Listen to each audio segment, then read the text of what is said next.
या कीर्तन हाथरस में निकलता तो लोग विरोध करते। तो महाराज हमारे बाबा श्रीनगर वाले फरसा लेकर के चले कीर्तन में, क्या आओ है कोई। और अब बाबा से कही जाए, बाबा आपने कीर्तन के प्रति इतनी निष्ठा है, कीर्तन बंद नहीं होएगा और जो हो सो देखा जाएगा। तो बाबा आज भी दैन्य भाव में कहते हैं, नहीं भैया ऐसा वो है गयो आवेश में, बस हम ऐसे लाए, हम ऐसे।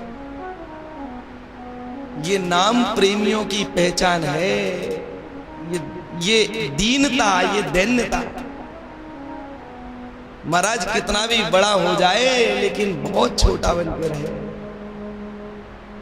महाप्रभु चैतन्य देव कहते हैं, तृणादपि सुनीचे न तरो रिवु श्रेष्ठ नः, अमानी न मान देन कीर्तनीय सदा हरि। ऐसा व्यक्ति कीर्तन करने योग्य है जिसमें ये तीन गुण हो। बहुत ध्यान से सुने आप लोग, ये तीन गुण जिसमें हो वो कीर्तन करने योग्य है। पहला गुण तृणादपि सुनीचेन, तिनके से भी नीचा बन के रहे, चाहे कितना भी बड़ा हो जाए, तिनके से भी नीचा बन के रहे। तृणादपि सुनीचेन तरो रिवु सहिष्णु नः, सहिष्णु अर्थात सहनशील हो। और वो किसकी तरह? वृक्षों की तरह। वृक्ष कितने सहनशील होते हैं, कितनी कुल्हाड़ी चला आओ, लेकिन वृक्ष कभी मना नहीं करता कि तूने कुल्हाड़ी चलाई है तो मैं तुझको फल नहीं दूंगा। और महाराज अमानी न मान देन, ये विशेष बात है, अमानी न मान देन कीर्तनीय सदा हरि, अर्थात स्वयं अमानी रहे और दूसरों को हमेशा सम्मान दे। हमेशा खुद नीचा बन जाए, खुद झुक करके चले।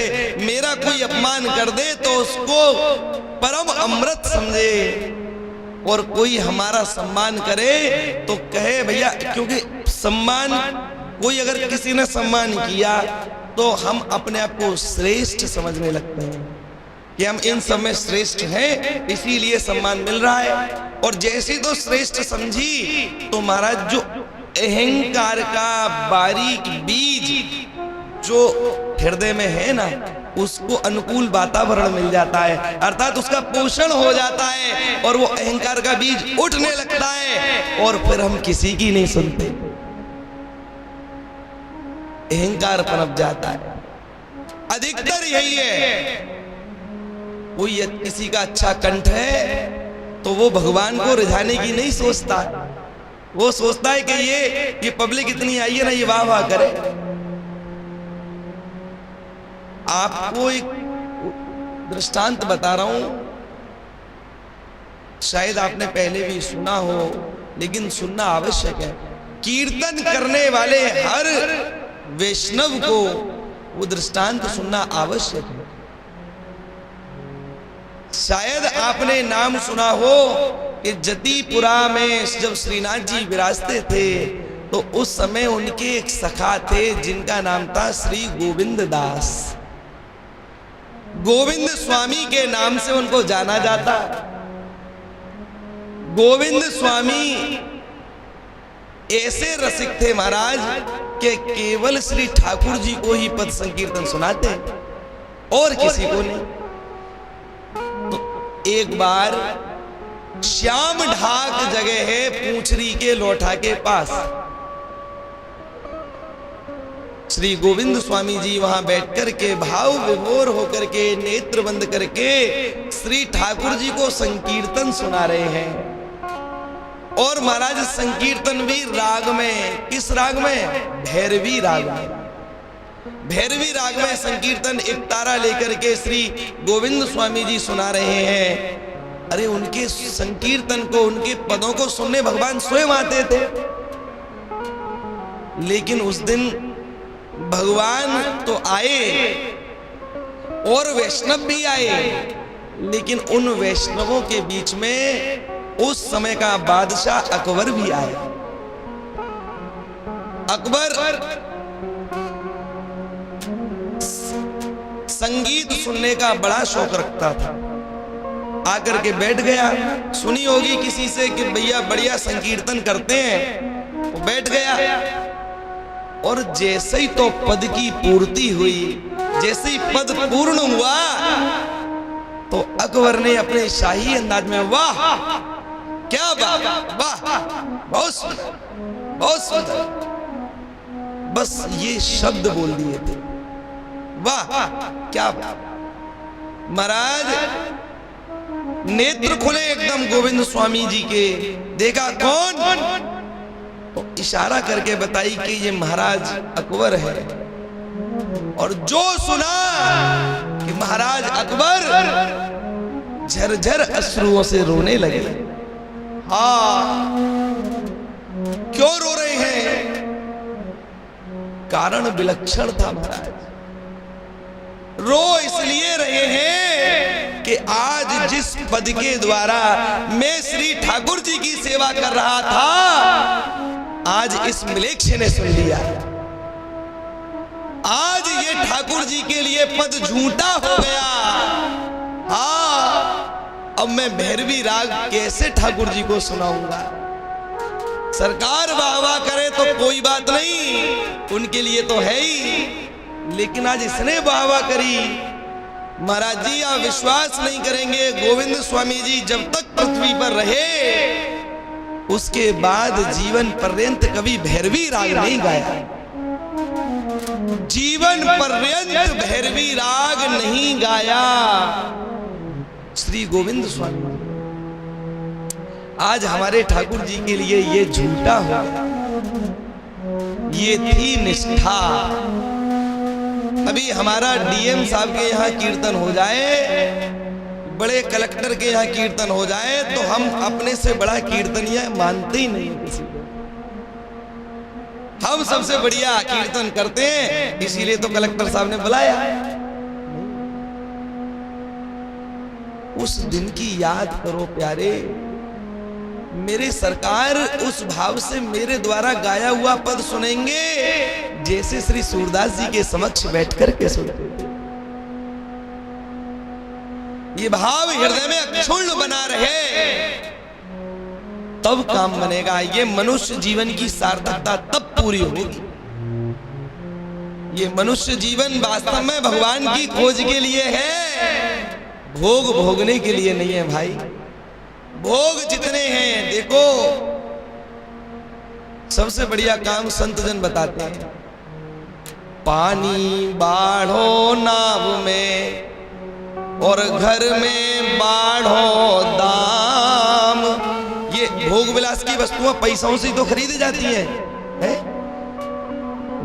पानी बाढ़ो नाव में पानी बढ़ने लगा, घर में बाढ़ो दाम, दो हाथ उलीचिए ओ यही सयानो काम। ये सयाना काम है। घर में पैसा बढ़ने लगे, जो जितना ज्यादा धनवान होगा उतने ही पाप कर्मों का खाता उसका ऊंचा होगा। जो जितना ज्यादा धनवान उतनी ज्यादा पाप कर्म उसके खाते में होंगे। उसको अपनी मान प्रतिष्ठा बचाने के लिए कितने कितने झूठ पूरे दिन में बोलने पड़ते हैं, कितनी कितनी बेईमानी, कितने कितने लोगों को कष्ट देना पड़ता है। जितना गरीब आदमी, जितना सीधा सरल व्यक्ति, उतने ही पुण्य का खाता उसका ऊंचा होगा, उतनी ही दीनता नम्रता उसमें होगी। पैसे वाला तुम ठीक से राम राम करके देखो तो राम राम भी नहीं ले तुम्हारे, और कोई गरीब आदमी से करो तो महाराज वो तो सर्वस्व अपना न्यौछावर कर देगा। कितने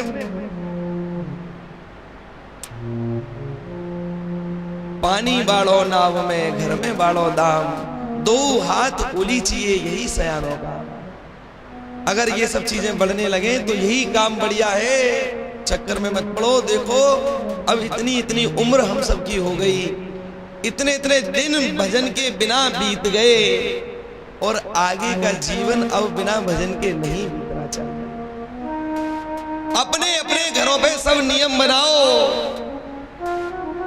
हिंदुओं के जो लक्षण हैं, वैष्णव के जो लक्षण हैं, वो अक्षर सा पालन करो। शिखा रखो, सूत्र रखो महाराज, गले में कंठी हमेशा हो, ब्राह्मणों का सदैव सम्मान हो, कितना भी छोटा बालक हो उसके भी आगे झुकने का भाव रखो। अगर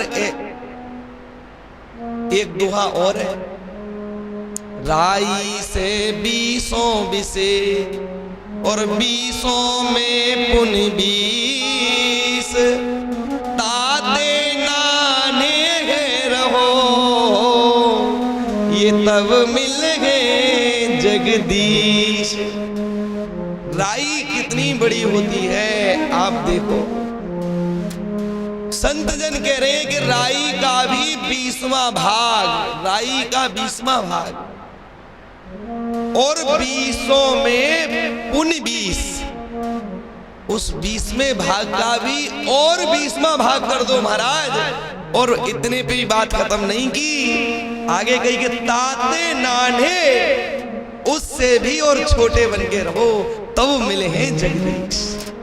भगवान तब मिलेंगे, तब मिलेंगे। इतनी दैन्यता, अरे भक्ति महारानी का सिंहासन दैन्यता ही तो है। जितने झुक करके चलेंगे उतना ही कीर्तन में आनंद आवेगा। और कीर्तन कोई साधारण वस्तु नहीं है भाई, ये कीर्तन ही वो वस्तु है। इसी कीर्तन को करके श्री हनुमान जी राम जी को अपने समक्ष प्रकट कर लेते थे। सूरदास जी के पदों को सुनने के लिए भगवान दौड़ करके आते थे, मीराबाई के पदों को सुनने के लिए भगवान रात्रि रात्रि भर रुकते थे। हम अपने आप को कीर्तनिया कहते हैं। नियम बने प्रभात फेरी में, चप्पलों का त्याग हो प्रभात फेरी। महाराज मैं तो जितने भी प्रभात फेरी मंडल के सदस्य हैं, जितने वैष्णव हैं, मैं बार बार उनके चरणों में पढ़कर के प्रणाम करता हूं प्रभु, बार बार सबके चरणों में प्रणाम है। उनसे जैसा भाग्यशाली इस पृथ्वी पर कोई है ही नहीं, पक्की बात। उनसे ज्यादा ऐसा बताते हैं कि महाराज कीर्तन करते हुए कोई एक कदम भी आगे चले ना, एक कदम भी पृथ्वी पर चले नंगे पैर कीर्तन करता हुआ भाव में, तो महाराज करोड़ों करोड़ों अश्वमेध यज्ञ का फल उसको प्राप्त होता है। और आप सब तो कीर्तन वाले, और वो भी प्रभात फेरी, धन्य प्रभु। प्रातः काल की वेला में भगवान को, सारे संसार के लोगों को महाराज नाम बांटने वाले, धन्य है, धन्य है। प्रसन्नता की बात है। कथा का आयोजन हुआ, आधार क्या कि प्रभात फेरी की द्वितीय वर्षगांठ है, 2 साल पूर्ण हुए हैं। धन्य प्रभु। 2 साल में हम इस स्थिति तक आ गए। अब ये समझने की बात है, 2 साल तक हम इस स्थिति पर आ गए। अब अगली वर्षगांठ जब हो तो महाराज कीर्तन के जितने भी जन हो, चाहे वो वैश्य हो, चाहे ब्राह्मण हो, चाहे क्षत्रिय हो, सब धोती बांधना सीख जाए।